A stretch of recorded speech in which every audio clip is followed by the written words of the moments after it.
ಅರೆ ಕಡಿಮೆ ಹಾಕು ಆದ್ರೆ ಅಸಲಿ ಹಾಕು. MDH ಕಾಶ್ಮೀರಿ ಕೆಂಪು ಮೆಣಸಿನ ಪೌಡರ್. MDH ದೇಶಕ್ಕೆ ದೊಡ್ಡ ತಲೆನೋವು ತಂದೊಡ್ಡಿರುವಂತಹ ಸಮಸ್ಯೆ ಅಂತಂದ್ರೆ ಅದು ಸೈಬರ್ ವಂಚಕರ ಜಾಲ. ದಿನಂಪ್ರತಿ ನೂರಾರು ಜನ ಸೈಬರ್ ವಂಚಕರ ಗಾಳಕ್ಕೆ ಬೀಳ್ತಿದ್ದಾರೆ.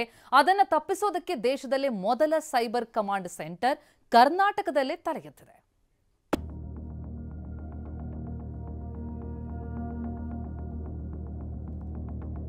ಸೈಬರ್ ವಂಚನೆಗೆ ಕಡಿವಾಣ ಹಾಕಲು ಸರ್ಕಾರದ ದಿಟ್ಟ ಕ್ರಮ.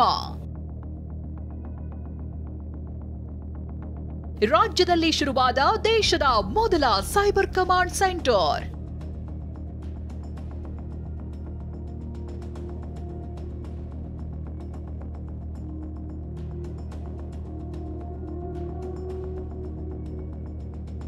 ಸೈಬರ್ ವಂಚಕರ ಹಾವಳಿಗೆ ಜನರು ಮತ್ತು ಪೊಲೀಸ್ ಇಲಾಖೆ ತತ್ತರಿಸಿ ಹೋಗಿದ್ದಾರೆ. ಒಂದಲ್ಲ ಒಂದು ಉಪಾಯದಲ್ಲಿ ದಿನಂಪ್ರತಿ ಕೋಟಿ ಮೊತ್ತದ ಸೈಬರ್ ವಂಚನೆ ಪ್ರಕರಣ ದಾಖಲಾಗ್ತಿದೆ. ಇದಕ್ಕೆ ಕಡಿವಾಣ ಹಾಕಲು ರಾಜ್ಯ ಸರ್ಕಾರ ಹೊಸದಾಗಿ ಸೈಬರ್ ಕಮಾಂಡ್ ಸೆಂಟರ್ ಸ್ಥಾಪನೆ ಮಾಡಿದೆ. ಸೈಬರ್ ಕಮಾಂಡ್ ಸೆಂಟರ್ಗೆ ಡಿಜಿಪಿಯಾಗಿ ಪ್ರಣಬ್ ಮೊಹಂತಿ ನೇಮಕವಾಗಿದ್ದಾರೆ.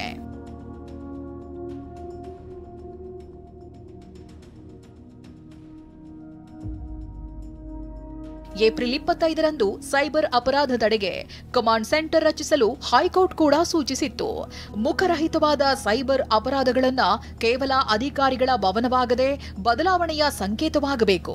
ಸೂಕ್ತವಾಗಿ ಜಾರಿಗೊಳಿಸಿದ್ರೆ ಕರ್ನಾಟಕ ಸಿಸಿಸಿ ರಚಿಸಿದ ಮೊದಲ ರಾಜ್ಯವಾಗುತ್ತೆ ಅಂತ ನ್ಯಾಯಮೂರ್ತಿ ಎಂ ನಾಗಪ್ರಸನ್ನ ಅವರಿದ್ದ ಹೈಕೋರ್ಟ್ ಪೀಠ ಅಭಿಪ್ರಾಯ ವ್ಯಕ್ತಪಡಿಸಿತ್ತು.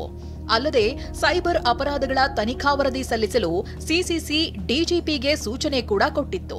ಹೈಕೋರ್ಟ್ ಅಭಿಪ್ರಾಯದ ಬೆನ್ನಲ್ಲೇ ಸೆಪ್ಟೆಂಬರ್ 8ರಂದು ಸಿಸಿಸಿ ರಚನೆ ಮಾಡಿ ಸರ್ಕಾರ ಆದೇಶ ಹೊರಡಿಸಿದೆ.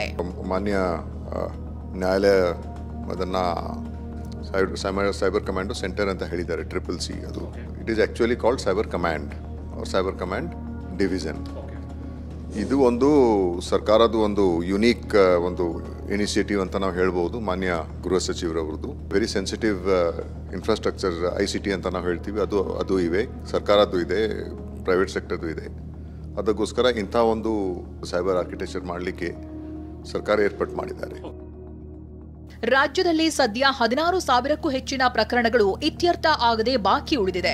ಅಲ್ಲದೆ ಇಷ್ಟು ದಿನ ಪೊಲೀಸರು ಕಾನೂನು ಸುವ್ಯವಸ್ಥೆ ಜೊತೆಗೆ ಸೈಬರ್ ಪ್ರಕರಣಗಳ ತನಿಖೆಯನ್ನು ಮಾಡಬೇಕಿತ್ತು. ಆಗ ಪೊಲೀಸರ ಮೇಲೆ ಕೆಲಸದ ಒತ್ತಡ ಜಾಸ್ತಿಯಾಗಿ ಸರಿಯಾದ ರೀತಿಯಲ್ಲಿ ಪ್ರಕರಣ ಬಗೆಹರಿಸಲು ಸಾಧ್ಯವಾಗ್ತಿರಲಿಲ್ಲ.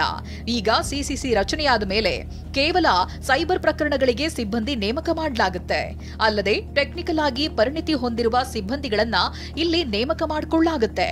ಜೊತೆಗೆ ಸಿಬ್ಬಂದಿಗಳಿಗೆ ಉತ್ತಮ ಟ್ರೈನಿಂಗ್ ಕೂಡ ನೀಡಲಾಗುತ್ತೆ. ದೇಶದ ಯಾವುದೇ ಭಾಗದಿಂದ ವಂಚನೆ ನಡೆದರೂ ಪತ್ತೆ ಮಾಡಿ ಕ್ರಮ ಜರುಗಿಸಲು ಸಿಸಿಸಿ ಮುಂದಾಗಿದೆ. ಜುಲೈ ಎಂಡ್ವರೆಗೆ ಅಥವಾ ಆಗಸ್ಟ್ ಎಂಡ್ವರೆಗೆ 16,000 ಕೇಸಸ್ ಪೆಂಡೆನ್ಸಿಯಲ್ಲಿ ಇತ್ತು. ಡಿಟೆಕ್ಷನ್ ಮತ್ತು ಕನ್ವಿಕ್ಷನ್ ಅಷ್ಟು ಜಾಸ್ತಿ ಇಲ್ಲ. ಅದನ್ನ ಇನ್ನು ಎನ್ಹಾನ್ಸ್ ಮಾಡ್ತೀವಿ ಅಂತ ನಮ್ಮ ಉದ್ಯಮ ಇರ್ತದೆ. ಯಾಕಂದ್ರೆ ಈಗ ಸ್ಪೆಷಲೈಸ್ಡ್ ಬಂತು ಅಂದ್ರೆ ಬೆಟರ್ ಆಗ್ತದೆ. ಎಲ್ಲೋ ಕೂತ್ಕೊಂಡು ವಿದೇಶದಲ್ಲಿ ಕೂತ್ಕೊಂಡಿರ್ಬೋದು, ಬೇರೆ ಬೇರೆ ರಾಜ್ಯದಲ್ಲಿ ಕೂತ್ಕೊಂಡು ಆಪರೇಟ್ ಮಾಡ್ತಾರೆ. ಅವನ್ನೆಲ್ಲವೂ ಕೂಡ ಟ್ಯಾಕಲ್ ಮಾಡೋಕೆ ಏನಾರ ಸಪ್ರೇಟ್ ಆಗಿ ಈ ರೀತಿ ಇದಕ್ಕೆ ಏನಾರ ಬಹಳ ಯೂಸ್ಫುಲ್ ಆಗುತ್ತಾ ಈ ಒಂದು ಯೂನಿಟ್ ಇಂದ? ಹೌದು, ಯಾಕಂದ್ರೆ ಇದು ಡೆಡಿಕೇಟೆಡ್ ಯೂನಿಟ್ ಆಗಿರೋದ್ರಿಂದ ಈಗ ನಮ್ದು ಆಕ್ಟಿವಿಟೀಸ್ ಯಾವುದಿದೆ ಕಾನ್ಸಂಟ್ರೇಟ್ ಆಗ್ತದೆ, ಫೋಕಸ್ಡ್ ಆದರೆ better chances of detection, better chances of coordination with national and international ಏಜೆನ್ಸೀಸ್ನು ಆಗ್ತವು. ಯಾವ ಜನ ಇಲ್ಲಿ ಕೆಲಸ ಮಾಡ್ತಾರೆ, ಸ್ವಲ್ಪ ಟೆಕ್ನಿಕಲ್ ಎಕ್ಸ್ಪರ್ಟೀಸ್ ಇದೆ, ಫೊರೆನ್ಸಿಕ್ ಎಕ್ಸ್ಪರ್ಟೀಸ್ ಇದೆ ಅಂತ ಅವರು ಬರ್ತಾರೆ. ಸದ್ಯ ಬೆಂಗಳೂರಿನಲ್ಲಿ 45 ಸೈಬರ್ ಪೊಲೀಸ್ ಠಾಣೆಗಳಿವೆ. ಜೊತೆಗೆ 1930ಯಲ್ಲೂ ಕೂಡ ಪ್ರಕರಣಗಳನ್ನ ದಾಖಲು ಮಾಡಿಕೊಳ್ಳಲಾಗ್ತಿದೆ. ಇನ್ಮುಂದೆ ಸೈಬರ್ ಠಾಣೆಗಳು ಮತ್ತು 1930ಯಲ್ಲಿ ದಾಖಲಾದ ದೂರುಗಳನ್ನ ಸಿಸಿಸಿ ನಿರ್ವಹಣೆ ಮಾಡಲಿದೆ. ದೂರು ದಾಖಲಿಸೋದ್ರ ಜೊತೆಗೆ ತನಿಖಾ ವರದಿಯನ್ನ ಕೂಡ ಸಲ್ಲಿಕೆ ಮಾಡಲಿದೆ. ಕಿರಣ್ ಕೆವಿ ಜೊತೆ ವಿಕಾಸ್, TV9 ಬೆಂಗಳೂರು. MDH ನ ಕಿಚನ್ ಅಲ್ಲಿದ್ರೆ ನಾವು ಎಲ್ಲವನ್ನು ಮಾಡಬಹುದು. ಬೆಂಗನ್ ಕಾ ಬರ್ತಾ, ಆಲೂ ಗೋಬಿ, ಭಿಂಡಿ ಮಸಾಲಾ, ಇನ್ನೂ ಬಹಳಷ್ಟು. MDH